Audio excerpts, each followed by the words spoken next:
Kathy had invited. Yes, sir? Okay, I'm going to take out these hearing aids because I may get some interference. So I'm not going to be able to hear anything but my own voice, which is all too common because I may be the only person I ever listen to. Anyway, Kathy invited me to present for this. And then about a month ago, I asked, she followed up with me, made sure that I would be available. And I said, yeah, that would be great. So is there anybody else scheduled? And she said, well, no. Do you think you could do the whole session? Like, yeah, I think I could. All right. So, yes. So, again, my name is David Whitner. I've been a member of St. Andrew for 25 years. And this is really an important place for me. And I will get to that in a little bit later. But yeah, my name is David, and you'll hear a little bit more about why the phrase "hear me out" means so much to me. You may have seen me present a couple of months ago, about a year and a half ago, about my affection for Planet of the Apes.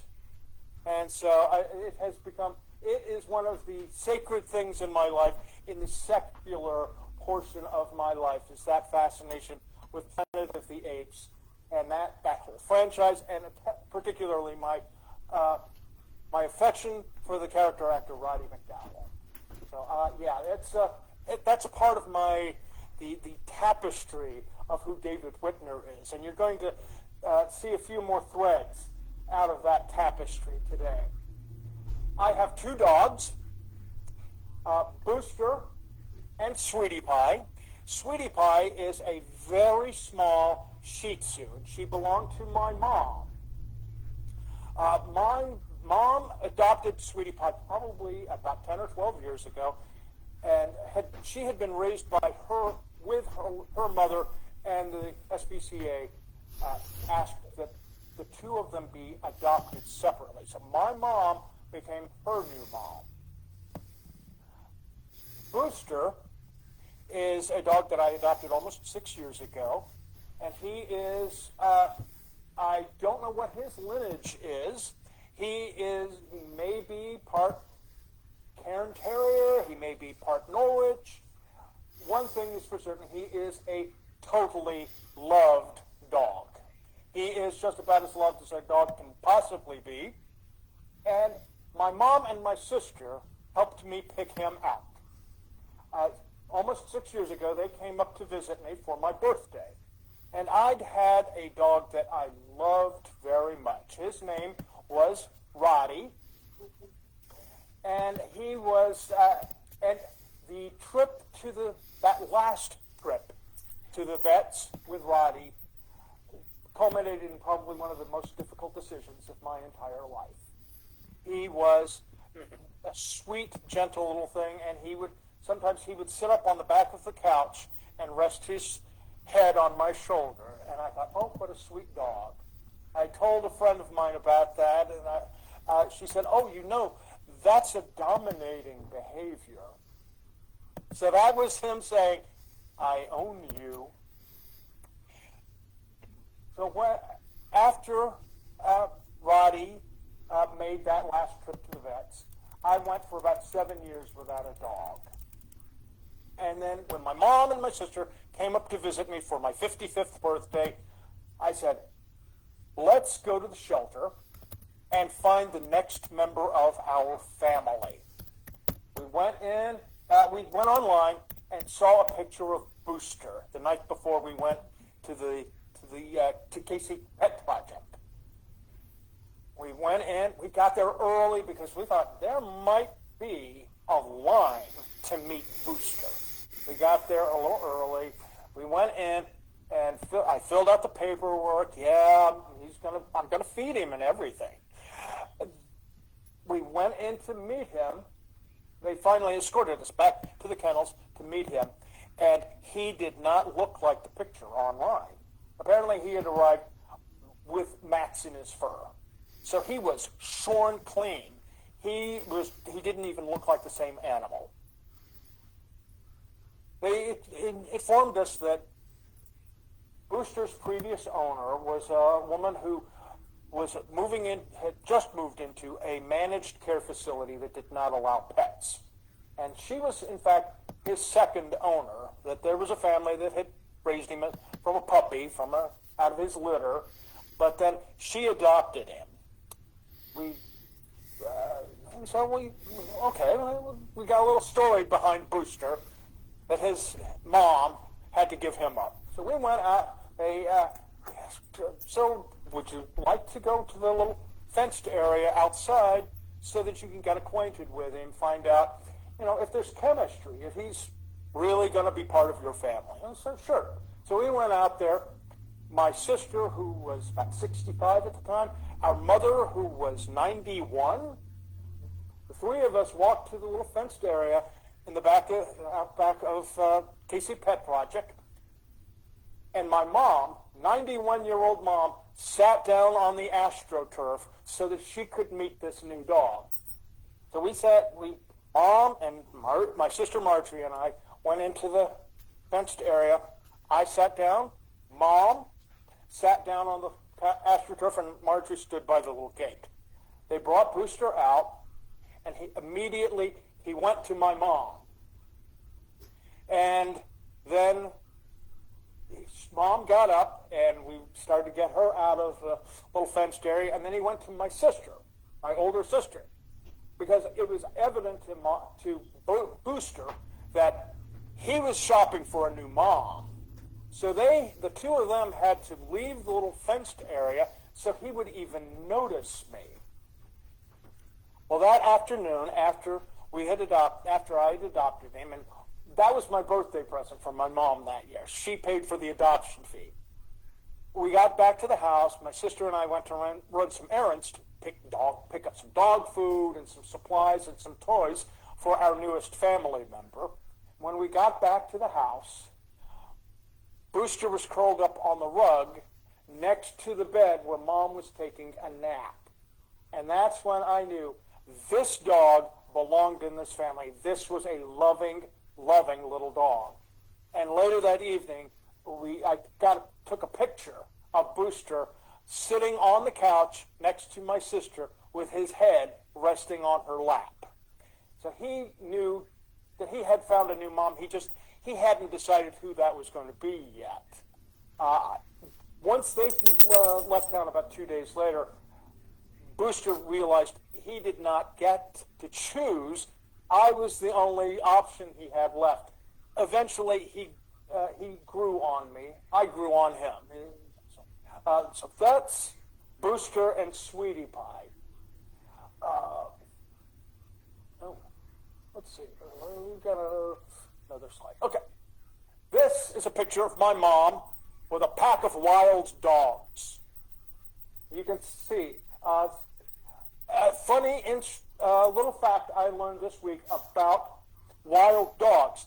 Hyenas are not dogs. They are more closely related to cats. Walruses are more closely related to dogs than hyenas are. I had no idea. Anyway, so Mom, she's the one in the turtleneck.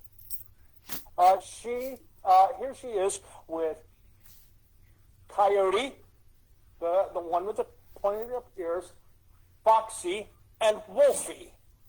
So Wolfie, Foxy, and Coyote. Those were our family dogs for a couple of years. And Coyote was a dog that I got, we adopted. I adopted with some friends when I was in college.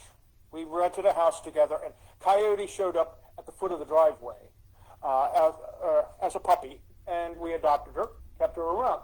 Foxy was my mom's dog, little Yorkie Terrier, little Yorkie Chihuahua mix, and Wolfie was our family dog who stepped in when our perfect dog passed away. We had a perfect dog. His name was Bantha. And if you remember from the very David, the story, can you, I don't think they can see you when you're over there online. Can you be in front of the podium as much as possible? Oh, it's much.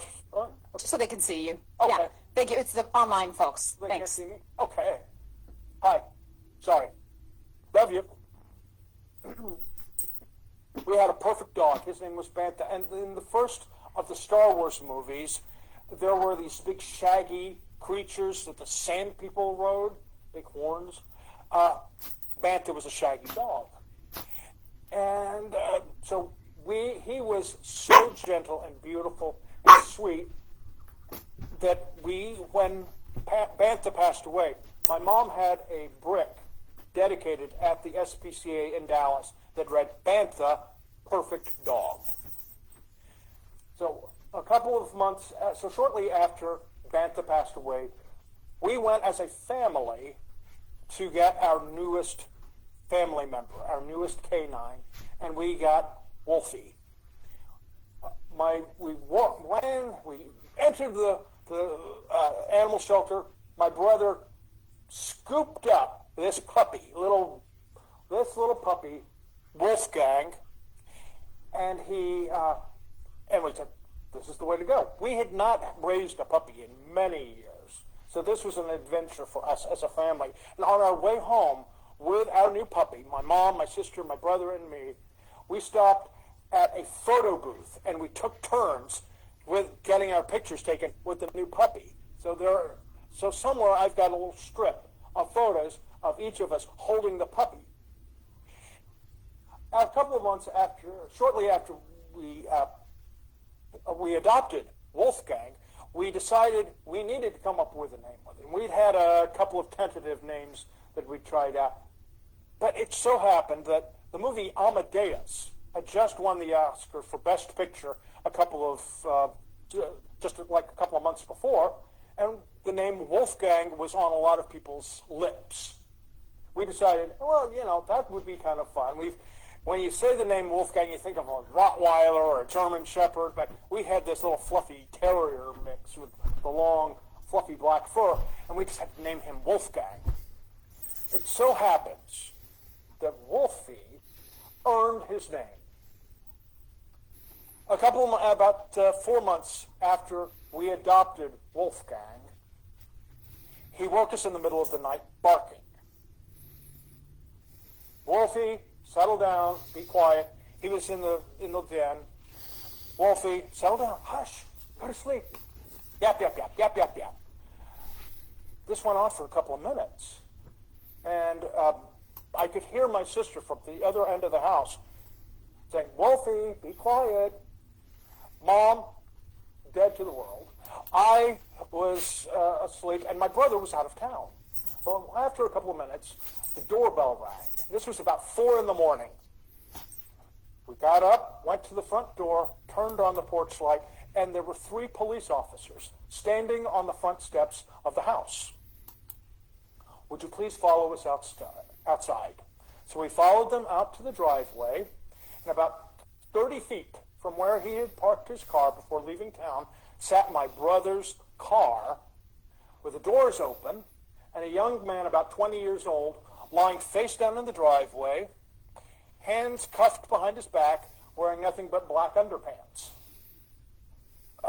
They sat the young man up, shone a flashlight in his face, asked my mom, is this your son? No, this is not my son. This is my son's car that he left parked here before he left town. So they took the young man away, never to be seen from again. Apparently he had been wandering through the neighborhood, backyard to backyard, and stripping off his clothes in the process. Well, we got back into the house, Mom, my sister, and I. We sat down to drink some tea to calm our nerves after this experience. And it was at that point that we realized that Wolfie had earned his name. He had been warning us about this young man outside, and thereby earned his name. He was the wolf who cried, boy. So those are my dog stories. A story that some of you are already familiar with. our experience here with Drag Queen Story Time at St. Andrew. A little over 3 years ago, I mentioned to Denise and to Chris that this might be kind of a fun little thing for us to try out at St. Andrew to kind of demonstrate our credibility as broad-minded and kind of fun and down with support for the LGBTQ community. I had only attended one Drag Queen Storytime event in my life, and it seemed like it wouldn't be that complicated. Well, there were complications. Sure enough, the week that we had scheduled to do this, the day before Mother's Day, there was a drag convention in Los Angeles, and there were hardly any drag performers available. So I had some difficulty finding anybody who could come and perform for the event. That was the least of our problems, as some of you may be aware, because as we announced this event and posted on Facebook about it and shared the news that we were going to have a drag queen story hour at St. Andrew Christian Church, we got some backlash.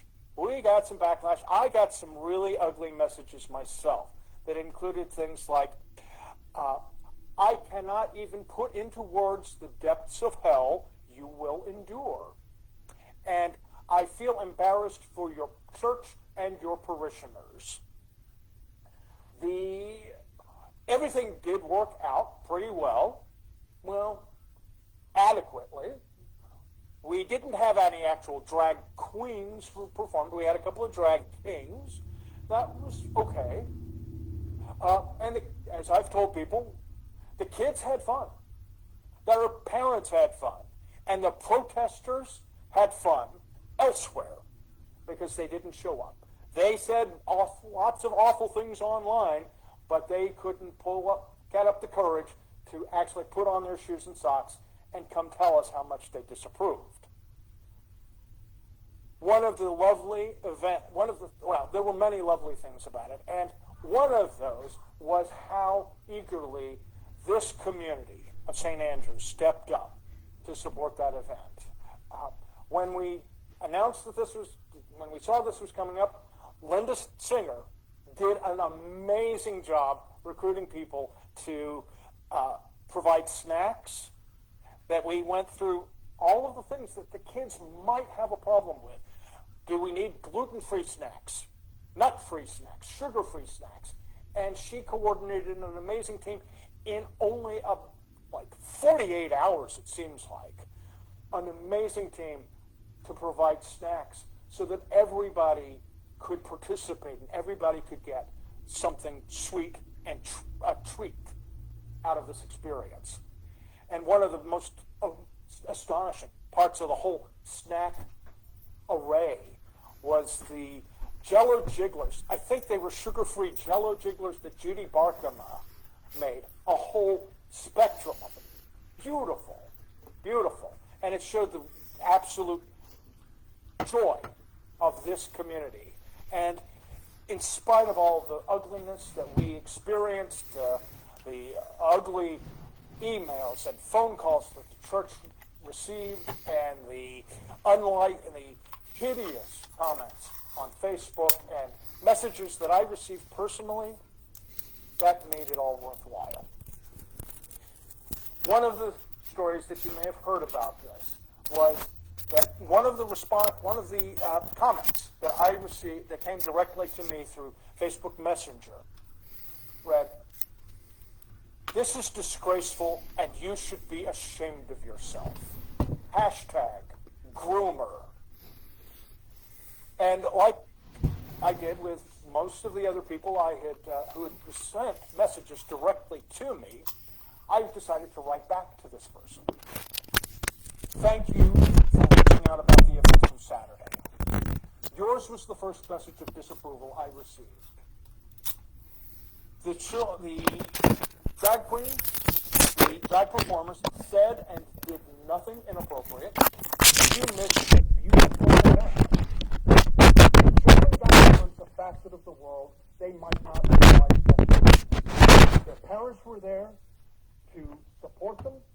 answer their questions, and help them better understand the world.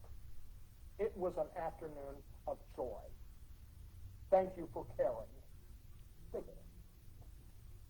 she wrote back to me, I truly apologize for what I said. There have been so many drag queen story hours led by convicted pedophiles. It has made me bigoted, but after a logical debate with a friend, I see clearly now. As for the community, I highly recommend background checks and would discourage provocative attire, not assuming it was, just saying, heart emoji. Again, I am truly sorry for what I said, for responding, for reacting without thinking or hearing anything besides my thoughts. I hope you have a blessed and wonderful day. Heart emoji. That sort of transformative catalyst that this community provided is what I think motivates us to keep doing the good works that we as a community at St. Andrew do. Supporting people and reaching out to people, connecting with them, and making their voices recognized and celebrating people who may be a little bit marginal. So that is a real gift that I have gotten from my time as a member of St. Andrew. So this is a picture of me that was taken about 12 years ago during one of the photo shoots for the No Hate campaign, which, and you may have even seen some celebrities who have had these pictures with the tape across their mouths. And I'm holding a toaster because one of the most influential experiences in my life has been my involvement with Toastmasters, which takes me to how I got involved with Toastmasters. As you may have detected, I tend to stumble over things I want to say. And people told me for many years, David, you need to go find a Toastmasters club because you stumble over your words, you don't make eye contact with people, you fidget when you talk. And I had heard of Toastmasters when I took a speech class in college. And if you don't know, Toastmasters is a program that's been around for just over 100 years that helps people to develop their personal and professional communication and leadership skills. And there are currently about 12,000 Toastmasters clubs in the world across about 120 countries. So when there was a Toastmasters club forming here in the Kansas City area with a focus on the LGBTQ plus community, I said, this is my opportunity. So I decided I would check out this demonstration meeting for this proposed new club. So I showed up, and we ended up chartering and calling it Hear Me Out. We had a couple of different options, because we could have called ourselves Stonewall Toastmasters or Speaking Out Toastmasters or something like that. And some of those names had already been used. There was a Pride Toastmasters and a Rainbow Toastmasters. So we brainstormed names, and I'll admit, I was the one who suggested the name Hear Me Out. And at the time that we chose to call ourselves that, and that I even suggested that, I didn't really think about what that phrase meant. Hear me out. And I thought it was just a kind of cute play on words. But I'd always thought of the phrase hear me out as argumentative. Like you're just shutting somebody up. Look, hear me out. But I didn't recognize at the time that it was assertive, that you are owed your voice, that you should own your voice as you are owed the right to speak your truth. And in this graphic up here, which you're very welcome, I designed, and I didn't do very well with the kerning. The A in here is substituted with a lambda, which for many years has been one of the symbols for the gay and lesbian community. The E in me is an equal sign, which you may have seen on stickers from the Human Rights Campaign, so equality. And then the O in out is a symbol for the transgender community. So it combines the male and female scientific symbols. So hear me out. So this is a graphic that I created for some of our publicity materials to share on our Facebook page. Well, Hear Me Out was a lovely experience, and joining Toastmasters was one of the best experiences of my life. I have always struggled with tremendous self-esteem issues, just granular self-esteem, self-hatred on a monumental level. Well, through the Toastmasters program, if you are familiar with it, there is a person gives a prepared speech. There are outlines, and you write your own speeches based on your interests and experiences. And then you get feedback on it. And it's not criticism, it is feedback. You are fed back information, insights into how you present it. And that feedback fed my self-esteem, and it gave me insights into how other people saw me. And that is something that continues 21 years later, almost. One of the best things I've ever done for myself was stepping up and joining that particular group, and then I now continue to be a member of Toastmasters. That group, Hear Me Out, went just fine. We had some great support, chartered quickly.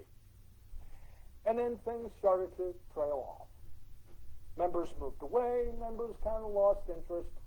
And so within about the first 5 years, we had lost most of our original members, and a few more people had joined on. But we struggled for many years, and many of our original members had departed. So the burden of keeping the club alive fell to some of the rest of us. And I shouldered the burden of keeping that club alive for most of the 12 years, much of the 12 years that we existed. And I worked really hard to reach out to other LGBTQ plus community organizations to support this very special Toastmasters club. Toastmasters has clubs in all kinds of organizations and within communities and within businesses, and as I mentioned, about 12,000 Toastmasters clubs in the world. And out of those, there were only, at any given time, only about 15 with this particular focus. And the only one within about 500 miles of here. So there was one in Dallas, and there's one in Denver, and then there are ones in different parts of the world. So this was a special opportunity for people within the LGBTQ plus community of Kansas City to develop their personal and professional verbal communication and leadership skills. And I would tell people about this, and they'd say, "That's awesome. We need that. I am so there." And then they would vanish. I've told people that if you ever have to testify against the mob, tell me that you are going to visit Hear Me Out Toastmasters, because it is more ironclad than entering the federal witness protection program. This brought me great grief, tremendous grief, because this was something that had transformed my life. It meant so much to me. And I didn't receive a lot of backlash, specifically people saying, "We're not interested. We don't want to have anything to do with that." It was just apathy. And as you may have seen the quote from Elie Wiesel, the Holocaust survivor and human rights advocate, "The opposite of love is not hate. it's indifference. And I experienced a lot of not love because of this. There were many organizations that I reached out to, and they said, yeah, that sounds great. We don't know what that is. We don't really care. Or if you want to send us some information about it, we'll look at it. Or you can pay to join our organization because, yeah, sure, you're involved in the personal and professional development of LGBTQ plus community members in Kansas City, and we're also an organization dedicated to the personal and professional development of LGBTQ plus community members in Kansas City, but you have to pay a price, and we could not afford to pay that price. About a year before we finally dissolved Hear Me Out, I sat down with the editor and founder of one of the local LGBTQ plus community publications, and I asked him, what are people saying about Hear Me Out Toastmasters? Are they saying that they have expressed any interest in it? And he said, I don't hear people talk about it. This was 11 years into the program. And he said, what I know about it, David, is mostly what I've heard from you. The press releases that I had made a point of sending about our special occasions, like when we celebrated the 5th anniversary of the group, when we celebrated the 10th anniversary of the group, when we had special developments, like when I was elected the district director of all of the Toastmasters clubs across Kansas and western Missouri. Sent a press release about that. Isn't that awesome? Yeah, and so he had even sent me an email in response to one of these press releases. And, not very many organizations send effective press releases. They send links, they send pictures with no captions, expecting us to follow up. But you actually sent a press release that we could publish. It was like, great, we're doing the right thing. He said, but for whatever reason, he never had anybody from his staff come to visit us. And he said, I honestly don't know what it is that you do. And this was 11 years into the life of this group, and for whatever reason, we had sent press releases that we were not newsworthy. Maybe because we weren't starting or culminating everything with a cocktail party. Our 10th anniversary was treated with the same weight as the quarterly fundraiser for almost any organization. So this hurt my feelings deeply. But we knew that we couldn't continue too much longer. So we managed to make it to 12 years and had one final meeting in December of 2017. And I sent out a press release, not a press release, but an email inviting people across our Toastmasters district to come visit us for this very last club event. And I invited past members and other officers from the district. And one of them wrote back to me and said, I may have misinterpreted your email, but why would you celebrate the closing of a Toastmasters club? And I said, you did not misinterpret my intention. It's important that we celebrate what we have accomplished. And so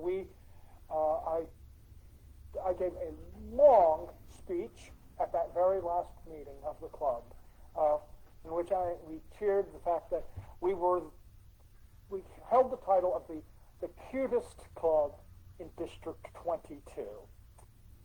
And but the grief that I felt lasted for a long time.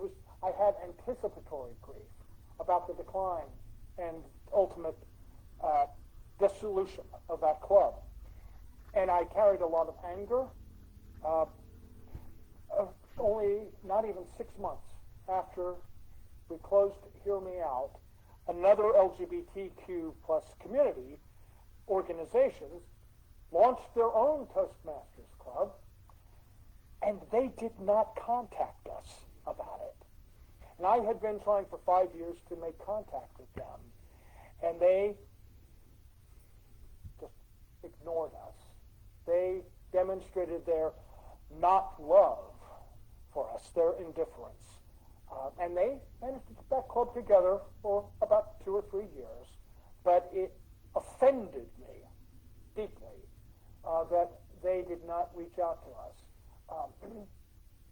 With all apologies to the author of the 4 agreements, one of them is do not take things personally. I had poured enough of my life force into that project that I earned the right to take that personally. And if anybody is watching this, I know who you are. Know your crime. I raged about that for a couple of years. And one of the most remarkable things changed my heart about that. A dear friend of mine passed away. And that forced me to reassess the grief and what my priorities would be. This was a friend, somebody I'd known for about 20, 25 years, and he was perhaps the funniest person I have ever known. And his death forced me to reevaluate that grief, that anger, because to see that his joy in the world lost, I think, forced me to reevaluate what was important to me. Why St. Andrew matters to me. I've been a member here for 25 years. I was raised Presbyterian. And a story that some of you probably may have heard me tell is that when I moved up here from Dallas 28 years ago, my mom asked me if I'd found a church. And I said, no, I haven't. I've visited a couple of churches.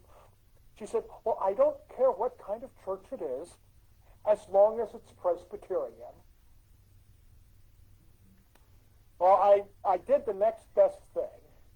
I was looking through, I think it was one of the LGBT-focused magazines in town, and it had a list of welcoming congregations, and I found my way to St. Andrew.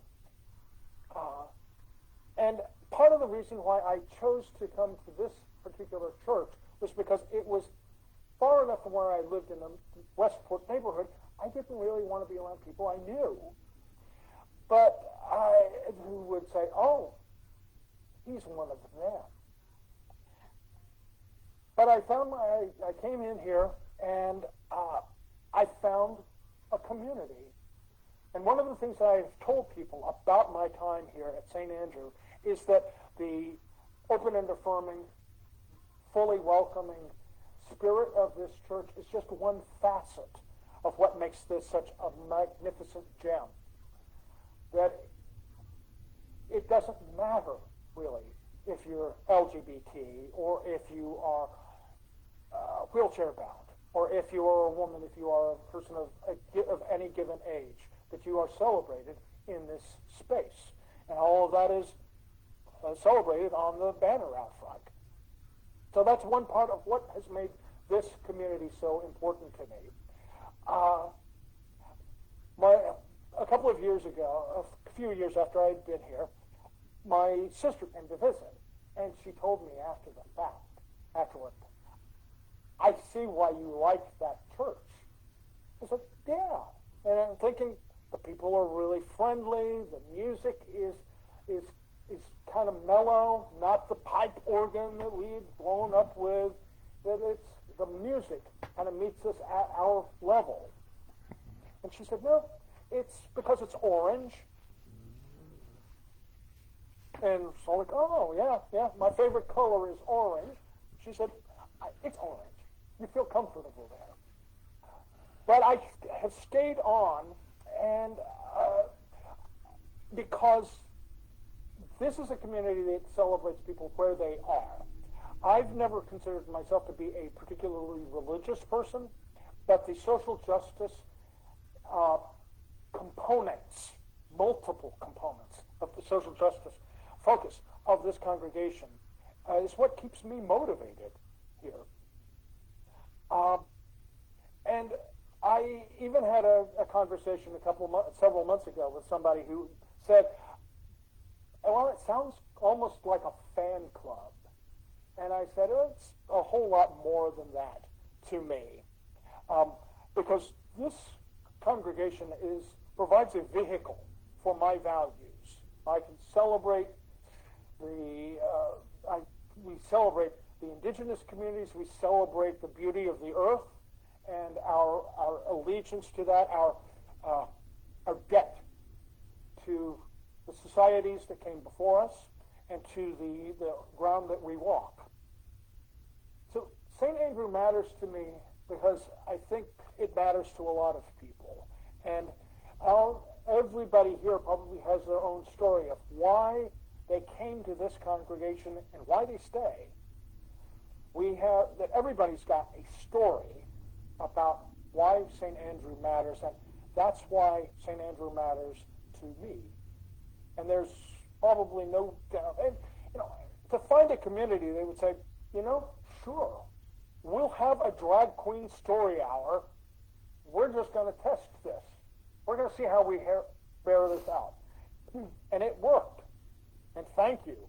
Good heavens, what brave people you are. Now, those are the majority of the stories that I got, and I think we've got only about 10 minutes left? Yeah, okay, 10 minutes. Okay, about 10 minutes. Okay, as many of you may be aware, Thursday night was the last broadcast of The Late Show with Stephen Colbert, and a lot of people have memorialized what an important experience that was for them to have somebody who spoke truth to power, and in a humorous, light, and caring, and often faith-driven way. As Stephen Colbert was quite candid in how his values were reflected on his show. And one of the segments of that show was called the Colbert Questionnaire. 15 questions ergonomically designed to get to the soul of a person. And so I have got the questions from the Colbert Questionnaire because, I don't think I'm ever going to get to be interviewed by him. So I thought I would just give you, if there were any questions that I haven't already answered for you, maybe if I answer the Colbert Questionnaire for you, you'll have a little bit more insight into who David Whitner is after the first 25 years with St. Andrew. Before I answer any of Stephen Colbert's questions, does anybody have questions for me? I have a quick one. Yes. I attended the first Drag Queen Story Hour. Thought it was great. Wasn't able to go to the second one. Is the third one in the works? Good question. Is there a third Drag Queen Story Hour in the works? Not that I know of. If somebody would like to take the reins of that, that would be lovely. It seems that the whole Drag Queen Story Hour trend has kind of lost some of its momentum. The second one went even better than the first. We learned things from the first one, like don't drag, pardon the pun, it out so long. Because with the first one, we ran it for about 2 hours, and people got bored. But one of the beautiful things that did come out of that was in filling up some of that time, the kids got to come up and talk about what their values were and why, what their hopes and dreams were. So it was not just about the drag queens projecting out to the audience, but it was about these young people who gave a vision of the future and what was important to them. So thank you for asking about that. We don't, I have not made any plans for a third drag queen, maybe drag queens this time, story hour. The second one was better, and I had a lot more fun with it. We didn't have as many ugly emails. Thank you. Any other questions before Stephen Colbert?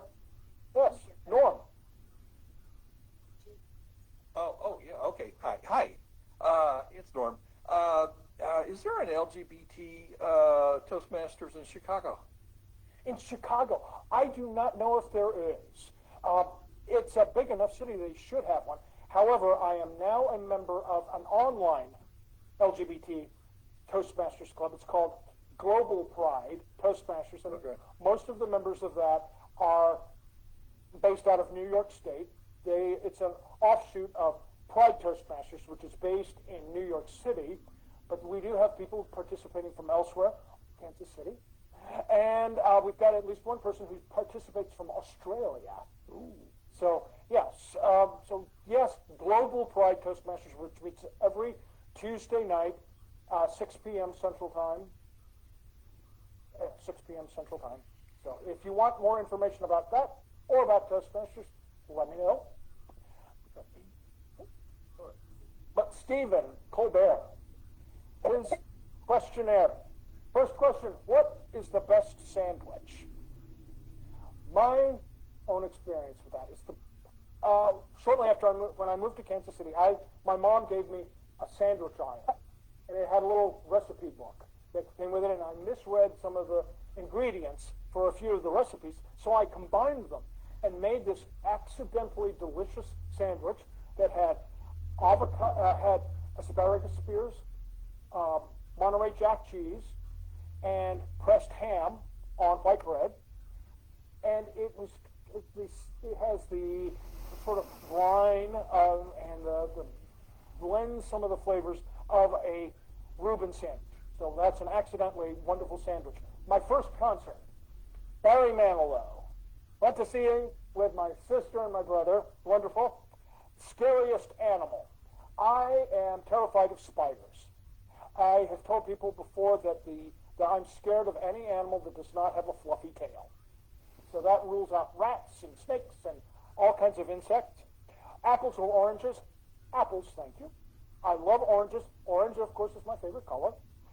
Ever ask anyone for their autograph? I've met a number of people at book signings, like Jimmy Carter and James Earl Jones, but one of the strangest experiences with getting an autograph from somebody was I went to see a lecture by Dr. Jane Goodall, and a lot of people lined up after the lecture with copies of her books and National Geographic and what have you, and I had a copy of The Prehistory of the Far Side, which was a collection of Far Side cartoons, and Gary Larson, the author of the book and the cartoonist, wrote an anecdote about that cartoon of Brown's Jane Goodall.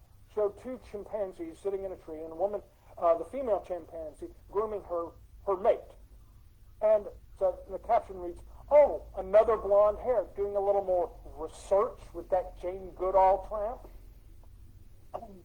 Well, apparently somebody from the Goodall Institute wrote to Gary Larson and outraged. How can you insult Dr. Goodall this way? So he thought he was going to get sued. But then he learned that Jane loved it. She thought it was hilarious. And when I presented this book after her lecture, she said, we're putting this on T-shirts. So that was an autograph experience. What happens when we die? I believe that when we die, the energy that we left behind that surrounded the person, the physical space that person occupied, will fill that space. So that will surround and fill that space. And it's kind of like the Force. It surrounds us, it penetrates, it binds the galaxy together. My favorite action movie, probably Raiders of the Lost Ark, which was engineered to be a great action movie because it was paced like the movie serials from the 1940s. So about every 10 or 15 minutes, something exciting happened. Chase scene, a fight scene, something exploded. What, window or aisle? Window seat, please. I am 60 years old, so I'm going to have to start moving to the aisle seat really soon, I think. Favorite smell? I love the smell of roses and of lavender. The hand lotion that I use is cocoa butter, and that really is nice. Least favorite smell? Rotten fish. I am not a seafood fan, and rotting it makes it even worse. Earliest memory, standing in the family room of my house when I was about 3 or 4 years old. I call that the day that I met myself.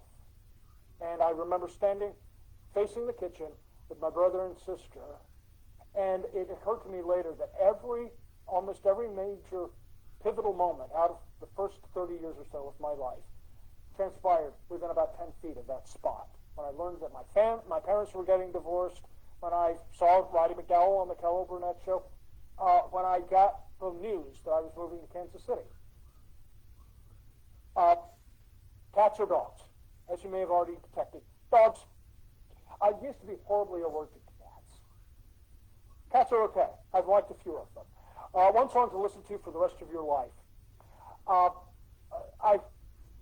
Stephen Colbert shared that this is one of the questions that people change a lot, and that it's difficult for folks. I think that a song that continue to find inspirational, introspective, and hopeful is Kermit the Frog singing "The Rainbow Connection." There are some wonderful songs out there. "What I Got" by Sublime. Acoustic versions of "The Adventure" by Angels and Airwaves.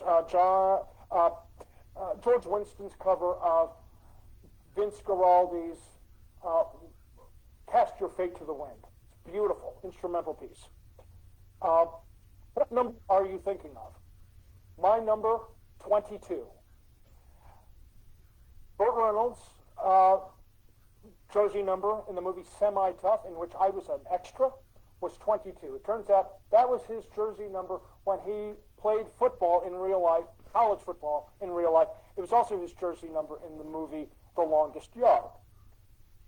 The store that I worked in Dallas, before I transferred to Kansas City with a job with the same company, was store number 22.